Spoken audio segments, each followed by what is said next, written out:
And tonight on the Daily Wrap, a horrific and deadly shooting in South Carolina ends with 9 people dead. What was the motive? Was it a hate crime? And can we wait 2 minutes after these shootings before gun laws are called into question? Meanwhile, the Supreme Court rules Texas can refuse to issue Confederate flag license plates. Wise move or another example of free speech under attack? And are conservative media tougher on Donald Trump than they are Hillary Clinton? If the last few days are any indication, the answer appears to be absolutely. We discuss all of that, plus potluck and yay and nay. This is the Daily Wrap, live from New York City.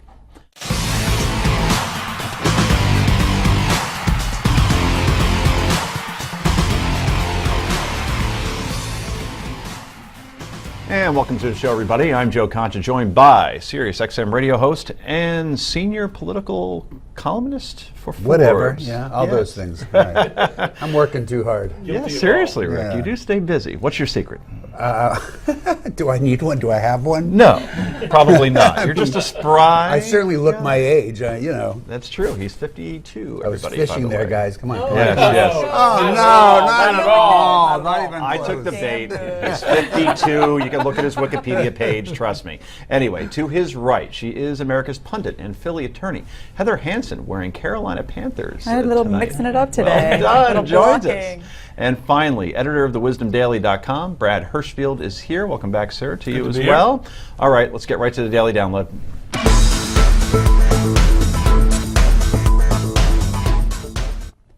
And a 21-year-old South Carolina man is behind bars tonight, accused of shooting and killing 9 people at a Bible study at a historic black church in Charleston. A hate crime investigation has since been opened. Among the victims, the pastor Clementa Pinckney, someone President Obama knew personally. There is something particularly heartbreaking about a death happening in a place in which we seek solace and we seek peace, in a place of worship. An emotional South Carolina Governor Nikki Haley calls it a very, very sad day for her state. We have some grieving too, and we've got some pain we have to go through. Parents are having to explain to their kids how they can go to church and feel safe, and that's not something we ever thought we'd deal with. Now, so many questions here tonight. Rick, we were talking about this before the show. Do you call it a hate crime? Is this a terrorist act? How would you define it? Well, you had some unique perspectives. Yeah, on this. it's fascinating. You know, I'm always fascinated by how we identify these things. And I was asking people earlier today, you know, would you call this guy a terrorist? And they went, no. He committed a hate crime. I said, well, you know, if he was a Muslim and he went into that church and did that, what would you call him? They said a terrorist. I said, well, you ought to be thinking about that. He went in there, he was wearing patches that identified as pre-apartheid Rhodesia. Yeah. We heard the things that he said to them, you know, you're taking over our country, you're raping our women. Of course he was a terrorist. I don't know why. I mean, you need to make a separation between hate crime and a first degree murder because they have different ramifications and penalties. But a terrorist is a terrorist. You know, and that's exactly what he was. Yeah, very unique point. Heather, let me ask you a question. Is there a law on the books that would have, or if it were on the books, would have made a difference here? In other words, this was a handgun, it wasn't an automatic weapon or an assault rifle or assault guns as after Sandy Hook that was proposed. So that's out. But this gun allegedly was gifted to this 21-year-old who had at least obviously some serious problems, perhaps even some drug problems as well. Is there a law in the books that say you can't gift a gun to another family member? Yeah, I mean, it's going to be interesting to see what kind of repercussions the father faces, because there was a Supreme Court case decided just a year ago called Abramski, about whether or not you can do this. And if you're going to gift a gun, there are ways to do it, but you need to be able to fulfill the requirements so that guns can be traced, so that you make sure that whoever you give it to can't just go off and do whatever it is they might want to do with the gun. On top of that, you cannot gift a gun to someone who couldn't buy a gun on their own. And there's very specific qualifications about what it is that allows you to buy a gun on your own. One of those things is you cannot have had a drug history. I'm being very general here. So the fact that this father gifted a gun to his son, if he did not appropriately say that he was doing so, and if he did not disclose any of his son's problems that may have fallen under those different requirements, the father may be facing some very, very serious repercussions. When you say serious repercussions, even a jail time? Oh, for sure. It's 5 years just simply for violating the fact of putting a materially false statement on the application. So if he didn't say that he was buying it as a gift, it's 5 years just for that. Add to that, if he actually bought a gun for someone who couldn't buy a gun himself, that becomes a felony, and you're talking many more years. Brad, if we don't agree with gun control, let's say, okay, gun control is not going to work. It's obviously it's not the gun that's firing itself, and there are enough guns out there you can't control the problem. Then what can we do to prevent crimes like this? Because if you look at the U.S. compared to similar high-income countries, we have 20 times more shootings than they do. All right, I'm not here in a soapbox or giving a speech. That's just a fact. So what do you do to prevent things like this from happening? So let's go slow, because I think, first of all, the impulse to want to figure out how to keep bad stuff from ever happening is real, but it's probably misguided.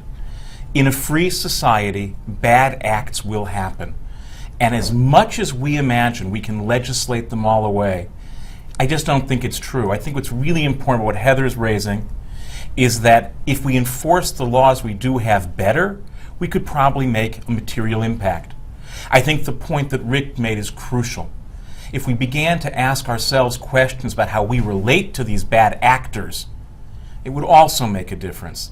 But I do want to push back on one thing, because I think we give ourselves a little bit of a bad rap. And the President did it in his comments, and it did concern me. Can we hear the President's comments first, Sure. and then we'll get Please. to you? Okay, roll the President in that third sock, guys. Once again, innocent people were killed in part because someone who wanted to inflict harm had no trouble getting their hands on a gun. Now is the time for mourning and for healing. But let's be clear. At some point, we as a country will have to reckon with the fact that this type of mass violence does not happen in other advanced countries. Brad. So advanced countries is a funny phrase. If you look at the G20, there are 3 countries, Brazil, Mexico, and South Africa, that all have rates roughly 4 times ours of death by gun. I just think it's really important when we talk about what's an advanced country, what's not an advanced country. The truth is, Donald Trump said some pretty horrific things about Mexican immigrants and was really taken to the woodshed for it, as he should have been. But I think when the President says, well, advanced countries don't have this problem, so what is that saying about Mexico? What is that saying about Brazil? What does it say about Argentina that has the same rate? I just think we have to be very careful, and I'm saying that as someone who thinks we do need better gun legislation. I do believe that gun control can be done without stripping the Second Amendment of all of its meaning. But I think that before people have been buried, knowing the human impulse to get a quick answer to make all the bad stuff go away, I just don't think that's how we're going to get there. Rick, I wonder if he was more referring to not the countries that Brad brought up, but in Europe, you bring up, Paris, what happened just a couple months ago. I get that completely, but for the most part, you don't see these shootings happening as much in European countries. You don't have the level of guns in European countries. It's just that simple. The problem is that if we're going to be honest, the ship has sailed. You could outlaw guns today. And there are hundreds of millions of guns on the street that aren't going away. And if a bad guy wants to get them, unfortunately, the bad guy's going to get them. I was talking to my wife about this today. And you make the perfect point, because that's exactly what I said. It's almost like pot, right? I mean, you could get pot anytime you want it. You could outlaw it. Right, they're going to get their hands on it, and there's so many guns out there already. And even if they are outlawed, people are going to find ways to get them. The black market will just explode, just like it did with alcohol almost during Prohibition. Is that the analogy off, or is that about right? I think that's about right. I think what we should be focusing on is mental health. I mean, this we don't know enough about this kid, but just by looking at him, it seems to me that he's got some sort of a problem. Well, actually, there is some stuff coming out tonight that he was on mental health drugs. But can I tell you what bothers the you-know-what out of me? Why is it when it's a white kid who kills somebody, we immediately start finding out his drug history and the pills he's taking and how it could have impacted it? Anybody else? Can you tell me what these Muslim kids that we just arrested because they were going to commit a terrorist act? What pills were they taking? None that we know. Nobody of. asked.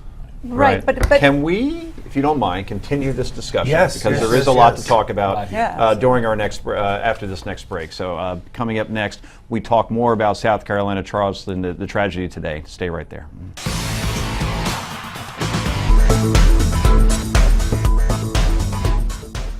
And welcome back to Daily Wrap. I'm Joe Concha along with my co-host Rick Unger, Heather Hansen, and Brad Hirschfield.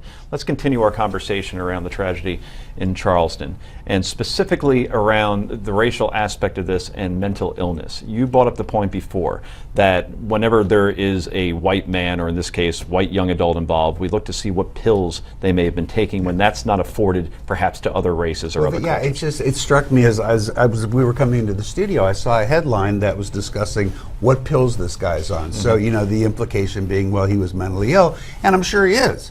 But, I often wonder when I see this, well, how come when a black kid murders somebody or a Muslim kid murders somebody, even mass murders, I never see a headline saying what pills they were taking. It's almost like, I have to say it, we're looking to find an excuse to explain the white kid's behavior. I don't think it's an excuse. What I think we're looking for is an easy, low-hanging fruit that we can pluck and say, now we understand the evil. Why don't we do it for everybody? We do. The truth is, when the hatchet murderer went on a tirade here in New York City and went through the subway, there was no ideological reason. They went right to mental illness. When people invoke a particular religious or political tradition and shout it from the rooftops, we go there. But he did. Clearly, no. Yes, he did. As soon as we found that out, Rick, we did go to that. No one knew that. What Wait, we I'm knew sorry, I have to initially interrupt 'cause was... you're misstating the facts. What We found this out last night, or certainly early this morning. The headline on what pills he's taking for his mental illness is tonight. So it's not that we Because changed again, as soon that's as we different. You found said, why it. do we But I never think- do it? The issue with the pills came up before, and that's when Heather mentioned it, is the extent to which focusing on the mental health status of shooters would actually be an effective tool in combating these shootings. That's all. And that's true. Well, Yeah, but Rick, here's what I think it is. I think it's about prevention. So when we're focusing on the people, like you talked about the two who were arrested for terrorism, we're talking about how do we prevent that? How do we prevent aren't these we people doing the being same with radicalized? others, then? No, how do we prevent them being radicalized? This kid does not appear to have been radicalized. He appears to have a mental health problem. wasn't So I think radicalized. the terrorists were radicalized. Either you're missing my point or I have to state it better. Wait a second. Yes, I agree. Terrorists are indeed radicalized. Right. I think we all agreed just a few minutes ago that this kid was a terrorist. He was in there I agree that he on, was a on a terrorist. political mission. So I don't get your point. There's no Why are we evidence that talking he's about been- his mental illness Because and we're not the looking others? for the prevention. We're talking about gun control and how we don't think Why that don't that we is do it the with answer. everybody?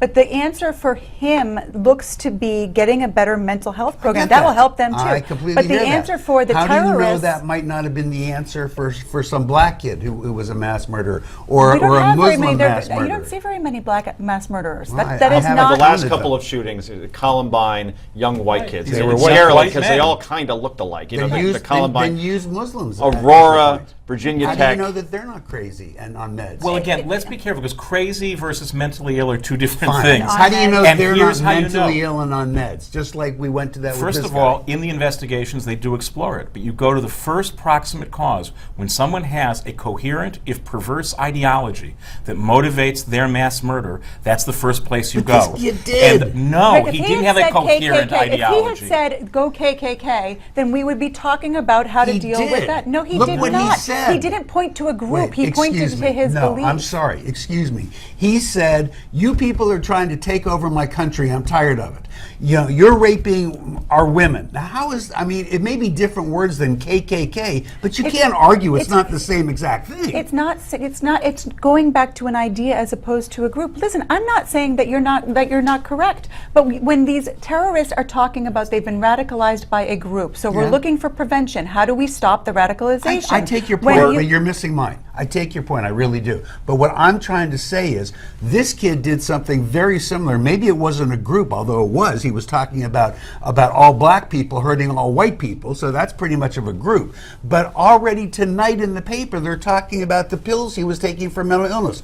All I'm saying, you're saying that they investigate that too with Muslim terrorists. Why does it never make the newspaper? And yet here it's a headline. We're going to Quick go answer, quick because answer. typically the ones who do it as groups are not mentally ill. They're How coherent do you know but that? twisted. I'm sorry, how do you know that? Because we know from people we No, convict. we don't know that. Rick, We're going we in do. circles We know here, we guys. convict. We're going to go in don't know circles. that. Heather, I'm going to anoint you the social media director of this program because you see Twitter's blowing up on somebody blaming Fox News for all of this. Yes, it was. Now I've got to make sure that It I was have on my Jake facts Tapper's right. show on CNN. It was a legislator, the House Minority Leader, not the general House Minority Leader, but of South Carolina, make it very clear, J. Todd Rutherford. Right. What did he say exactly? He was talking about a number of different things. He talked about South Carolina being one of 5 states that does not have a hate crime law, which is correct. He talked about the fact that the Confederate flag is still flown there, which is correct and is a problem. And then he talks about the fact that this kid was watching television and said, and this is a quote,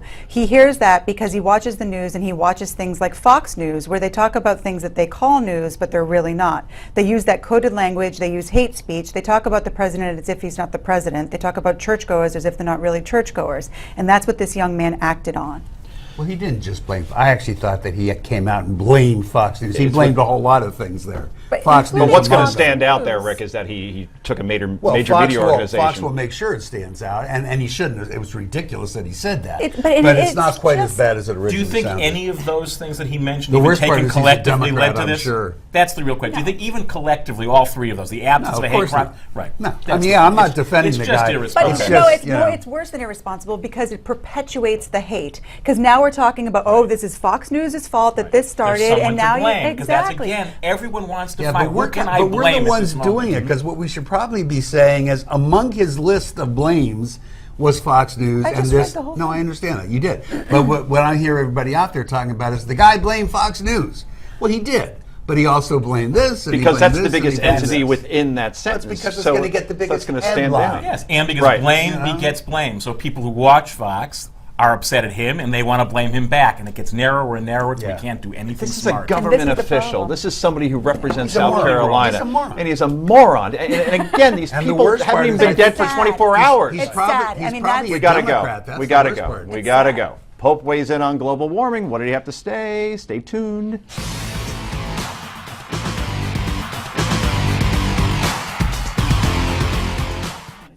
Welcome back to The Wrap. Before we jump in, let's jump on board, shall we? Newsmax wants to send one lucky couple on a 7-day Silver Sea cruise to the Caribbean this winter. Sounds nice. Obviously, a luxury cruise on the Silver Wind is a trip of a lifetime, no joke.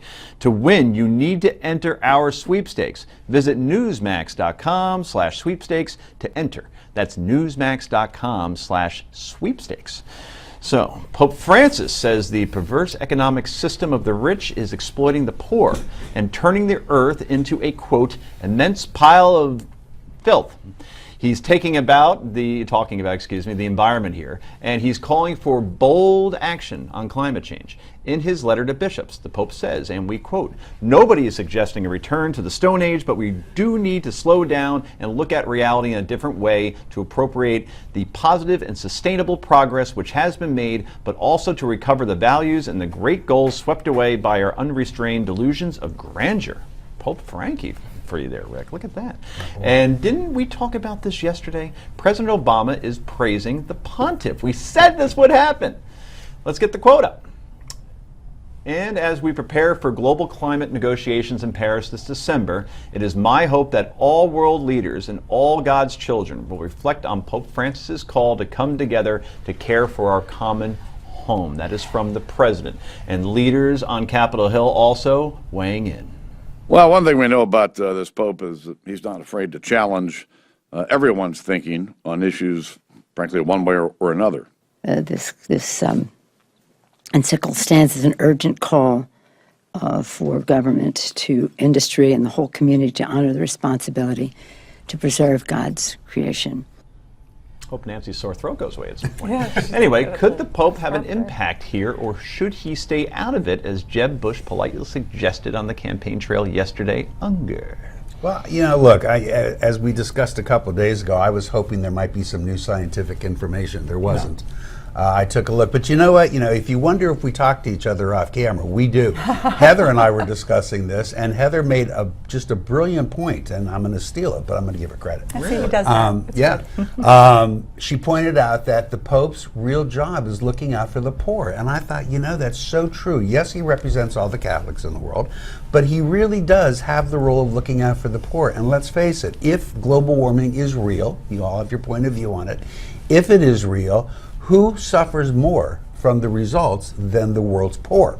So I think he's absolutely within his rights, and he's absolutely the right guy to talk about I it. think we all agree it's real. I just wonder if we agree Not on everybody does on agree. the degrees of, we've had people on here who say it Some doesn't people exist think it's whatsoever. I think it's a matter of cyclical, degrees. Like, Right. is the world going to just in trouble in 5 years, 10 years, 50 years? And that's where the disagreement comes in. Heather, I want to hear your tremendous point. I wasn't privy to this conversation. Well, so. I think that it is totally within his right, and it's his job to do it. It's just how it's going to be received. Is it received as coming from the Pope or from some otherworldly being that knows something that we don't know? The science doesn't tell us what is causing the problem. So we don't know. In the statement, the encyclical, he talks about it being caused by air conditioning and driving cars. And that, it seems to me, is probably not the cause. It's a little behind the curve, it seems like. Yeah. So I think as that opposed to he's, cows. I think, the rabbi would probably be best to speak to some of Look, these I issues. just think he's gone very strident here, and that's a mistake. But I think in speaking out, whether I agree or disagree, and there are pieces I really disagree, he is absolutely doing the right thing. Faith is not, for at least many people, a 1 day a week or a 2 hour a week thing. It's a 24/7 thing. And the condition of poor or imperiled populations is every bit as much his concern as is church liturgy. Now, I think he goes over the top. I think there's draconian apocalyptic language, massive crop failures, huge, movement of populations, and I think that's not helpful. Well, the other thing is, predictions that have been made by scientists. I understand, but with the power he has and the influence he has, it would probably be helpful to use his moral authority as opposed to predictive value. The other thing is, I hope the people who are touting him on this issue will also note that he came down hard against population control, abortion, and embryonic stem cell research. He's an interesting character. For him, this is about concern for life. It just turns out his concern for life both hates bankers and capitalism, but also hates abortion and doesn't even believe in embryonic stem Well, cell doesn't research. everybody hate bankers? Why do you want the Pope to be any different? That was bankers, not bakers. Oh, bankers! Interesting. What I do know about this Pope, I can never remember, I'm not that old, I don't think, but I can never remember a Pope that has made this many headlines on an almost daily basis. There have been other popes we didn't hear a thing from. Pope John. Pope John, what, Paul II? And before him, John 23 in the Second Vatican Council. And this Pope is very much in that line. He is willing to shake things up. He is simultaneously deeply traditional and expansive in his thinking. I just think when you're that expansive in your thinking, you got to watch your rhetoric. He does do it a little bit differently, I will say that. Apparently, though, where he sleeps, it's air conditioned. Just saying. Really? He's like the Al Gore of the Vatican, where he says we got to cut down on energy. Now you're going to make me regret what I said. Because there are many things in the document, on the 186 pages, that are magnificent. Just tone it down. Gotcha. To be heard and received better. Gotcha. And by the way, Pope, I didn't mean the air conditioning thing. I don't want to push that better boulder for watch eternity. yourself. Anyway, Donald Trump, we're talking to him next. Stay tuned.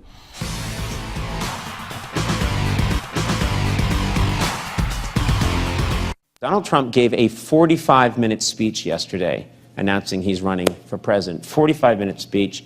Today, news outlets fact-checked the speech he gave. They found that it was riddled with factual errors and inaccuracies. Now, Trump has already responded to the criticism by re-releasing the speech with all of the factual errors removed. Let's take a look at that.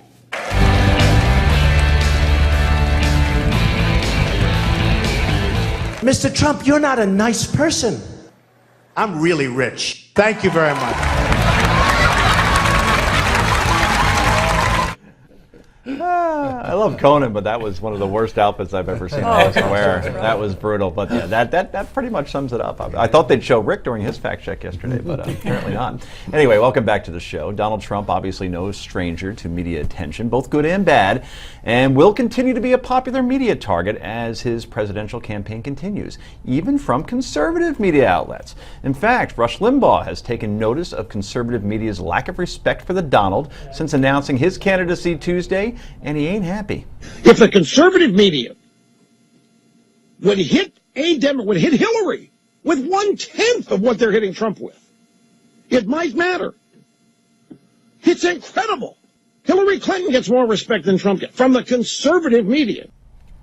Limbaugh then mentions an article on National Review Online written by Kevin Williamson, somebody Limbaugh considers to be one of the stars over there, that had the headline, okay, witless ape rides escalator. In the article, Williamson refers to the Donald as, quote, a ridiculous buffoon with the worst taste since Caligula.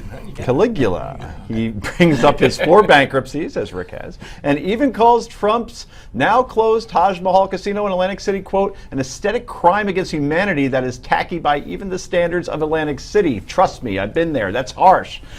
And the article just goes on from there. Does Rush have a point? Conservative media harsher on Donald Trump than Hillary Clinton, the enemy. Well, he may have a point, but what he's missing is that maybe Hillary deserves more respect from the conservative media than the Donald. And maybe that's why she's getting it. As to Kevin's article, and I have to, in full disclosure, confess, even though... You gave him the title, didn't you? No, I didn't, and I'm not much of a conservative, but I am a big fan of Kevin Williamson. He is a great writer. He changed my mind on fracking. He actually did. Really? And what he said's true, you know? I mean, yeah. Yeah, I think that that's true, and I think that you're right. Hillary she commands more respect, and she deserves more respect than Donald does as far as the political realm. But I think on top of that, right now, the problem for conservatives is that Donald is taking away, potentially, votes from people who actually they want to run. And that is frustrating, and it's a distraction, and it's all of the things that we don't want to have in the primary. And when it comes time, I'm sure there'll be plenty of nice things to say about Hillary, too. Wow, Brad. According to Heather, Donald Trump in 2015 is now this is going to be interesting. Is the Ralph Nader of the Republican Party taking away votes that that's could just change according the to narrative? First of all, I don't know if it's taking away votes. It is taking away attention, and I think you always lash out at what's closest to you. So you have a guy with really, you can love Hillary, you can hate Hillary, but when it comes to political achievements, they're not in the same league. I'm even willing to give the Donald his due. He is very rich, as he's told us, and he's right. You mentioned that. But that has nothing to do with a political life. Again, love or hate that Hillary has earned. And I do think there's a difference between hitting someone and respecting them. And again, she's not trying to wear the mantle of those conservatives. The Donald goes out every day and says, I'm the real conservative. And so conservatives are saying, no, you're not. No, you're not. You don't represent me. And anytime you get into that kind of fight within a party, a community, a nation, that's why civil wars are always the roughest. Do you think his candor, which people like, right? Reality shows work because people yell at each other and they speak their minds. Candor. No, maybe it is, but here's my point. He's a winner. You can't really argue with that. I know about 4 bankruptcies, but overall, when you've made $4 billion or whatever he's made, he's a winner and he gets things done. Right? I'm not advocating him right now. We know who my man is, who still won't announce, get to a case. But the point is, people may like that. I'm just trying to figure out why he resonates with certain voters. Because they believe his bull. I mean, you just said it. You said it a few things there that explain the whole thing. They like his candor. It's not candor. We proved that yesterday with all the lies. But he's a salesman. He will embellish. You said, so he's worth $4 billion. Well, you know what? He told us he's worth $9 billion. Right. You're right. You're closer to right. So I can't tell you why people are suckers. But you know that. But nobody should be fooled that he's giving you candor. He's not giving you candor. He's giving you baloney. But I think it's more than just suckers. I think that they want to believe, and they do like the idea of someone who's not a politician. I mean, we've had people on this panel say that. I don't want a politician. I want someone who's outside of Carson's that world. leading us. He's a politician. But he's not run as a politician. No. I mean, he may be a naturally born politician, but he's not in the DC world. And that's the thing to watch out for, the exhaustion. Well, at least anyone who's Ben competent, Carson. even if they're imperfect, could actually serve this guy up, and that's what I think people are attracted to. Ben It's a great Carson's show, not a but politician. it's not a healthy Right. show. Ben Carson's not a politician, Right, and he's done good things in the world. What's he done good in the world? No, it's not the same show. Created a lot of Love the Donald jobs show. and a lot of businesses. I mean, you could say Before he that. bankrupted them. Oh, a couple out of a lot of a businesses. couple, just a couple. Oh, Well, good I mean, it's a grief. good average. Here's He's the got a bottom good line. average. He is cable news' dream, believe me. Potluck time is next. Don't go anywhere.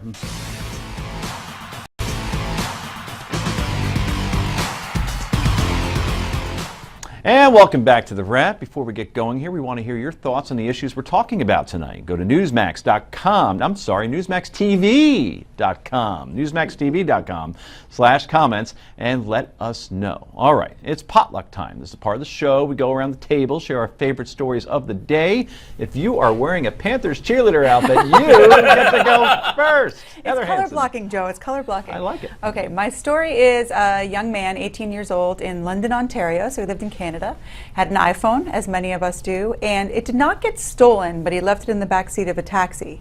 And when he realized that it was gone, he turned on the trusty Find My iPhone app and traced his phone to a parking lot. Took his sister with him, went to the parking lot, confronted the gentleman, or loosely said, who had the phone, and they shot and killed him. So since obviously he died. And the issue now is how many people are doing this and taking justice into their own hands to try to trace down their phones as a result of these apps. 3 million iPhones were stolen in the United States last year, and many people have actually tried to hunt down their phones to get them back. Many of them with good results. Many of times people, there was a New York Times article on this talking about people who had confronted the people and happily got their phones back with no problem. But others have gotten in fights with the people who had their phones, fist fights. Others have actually had problems where it was the wrong person. And so the gentleman with the missing phone now ends up in jail for battery against someone who never took the phone. And the idea, the solution that has been proposed is to have a kill switch so that your phone turns off. But the thing is, these days, people it's not so much worried about the phone working, it's that I need to have the phone at my hand at all times to do everything that I need to do. Joe, you'll like this. One person had somebody who had stolen the phone, was using it for online dating and pretending to be him and going on there. They were using the Tinder on a stolen phone? Yes, it was actually OkCupid, but the same type of deal. Wow. And so he wanted to track him down. The kill switch wasn't going to work. I mean, it would, but he was already logged into his account. So it is a major issue. You have police saying, do not do it.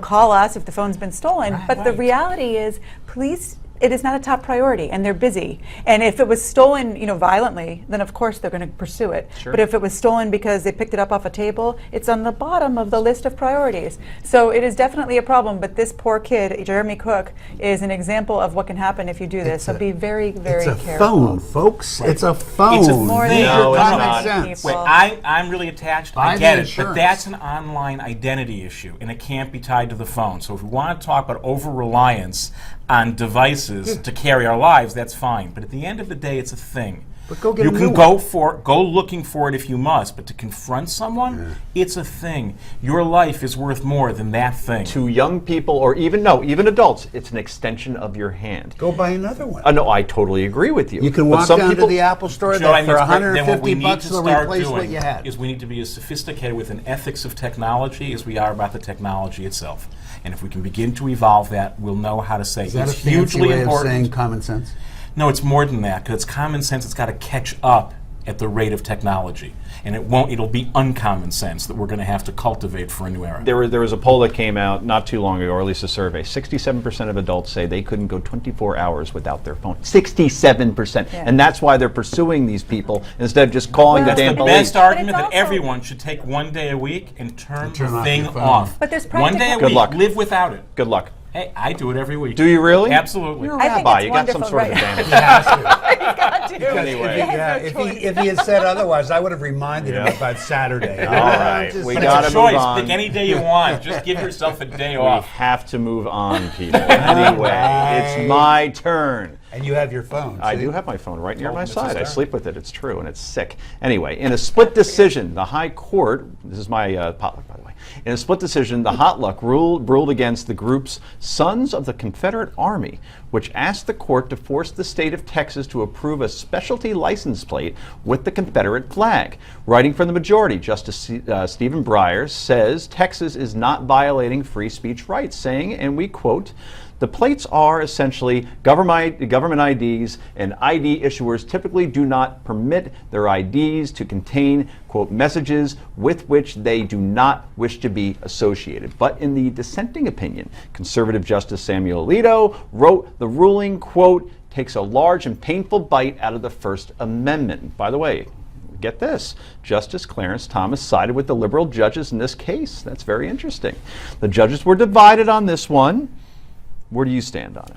Initially, I thought they were nuts. If you look at the history of the Sons of Confederate Veterans, the organization, they've become very actively political. It's not just about remembering the Confederacy, it's advocating for a whole range of political ideologies, and so I think there really is a material difference between this one and other ones the state has led through. Rick. The fact that Justice Thomas wrote this majority opinion just shows you how crazy Justice Alito is becoming. That was him. And that was the ring of truth. Alito. That was the ring of truth. The ring of truth. My wife actually went on a date with Alito's son. Well, how'd that go? Yeah, Not way sure I back bragged. when. Not too well. I'm sitting. You're here. Anyway, lawyer, quickly, 5 seconds. Listen, I think that the fact that it's government speech, they took care of all the license plate cases. They're all done. All right, very good. Yay or nay is next. Happy Time Daily Wrap. Don't go anywhere.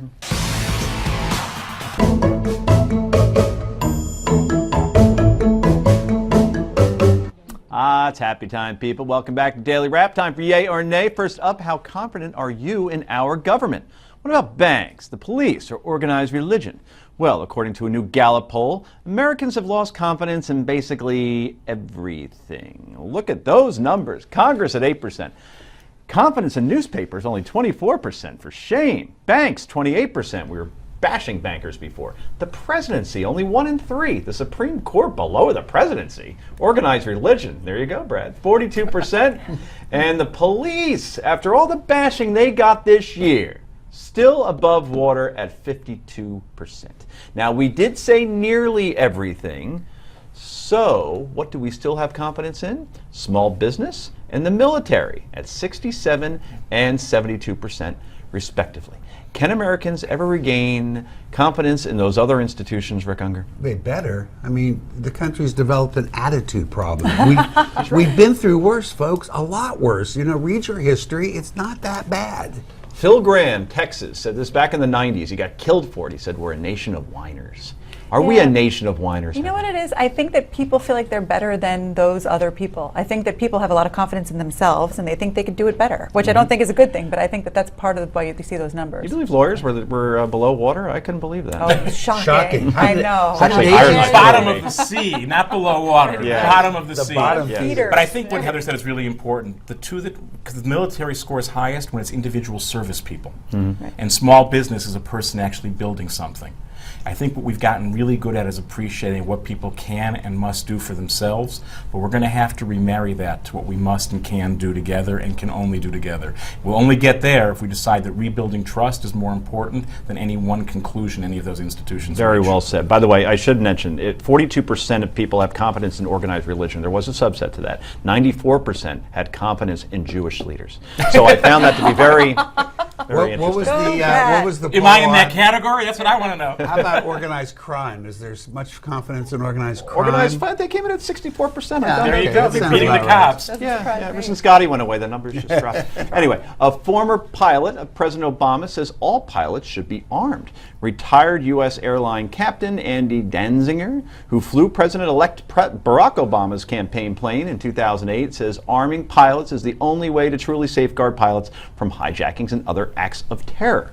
The pilot has been fairly outspoken in the past about the TSA being ill-equipped to handle terrorism. Is this a good idea, Brad Hirschfield? Yeah, I wish it was that simple. And if he's going to keep advocating for this, he probably wants to stop writing pieces that talk about terrorists eating lead. This is not some 1920s gangster movie. Well said. Heather. Yeah, I mean, I do think that there's an argument to be made that they should be armed. I think that it's what can it hurt, and the benefits could be very helpful. Rick. Yeah, I'm kind of where you are, Heather. I can see the benefits, but it's not that simple. It's a much bigger conversation. Totally agree. We're in agreement on that one. Brian Williams is making a comeback, just not as the host of the NBC Nightly News. No, that position is going to go to Mr. Williams' fill-in host. His name is Lester Holt. Congratulations to Lester. He's solid all around. Hard to argue with the decision. So where is Mr. Williams going? Banished to NBC's struggling sister station, MSNBC, where he will anchor breaking news and special reports at a considerably lower salary. Thanks Shep Smith on Fox, except he'll be doing that at MSNBC, who doesn't really do breaking news very often. Interesting. Will Williams' move to MSNBC, or MSNBC, I should say, help the network's ratings at all? Yay or nay, Heather Hansfield? Hansfield, whatever. I guess got merged. It'll help a little, at least to start, and then maybe they can kind of ride that and do something with the station.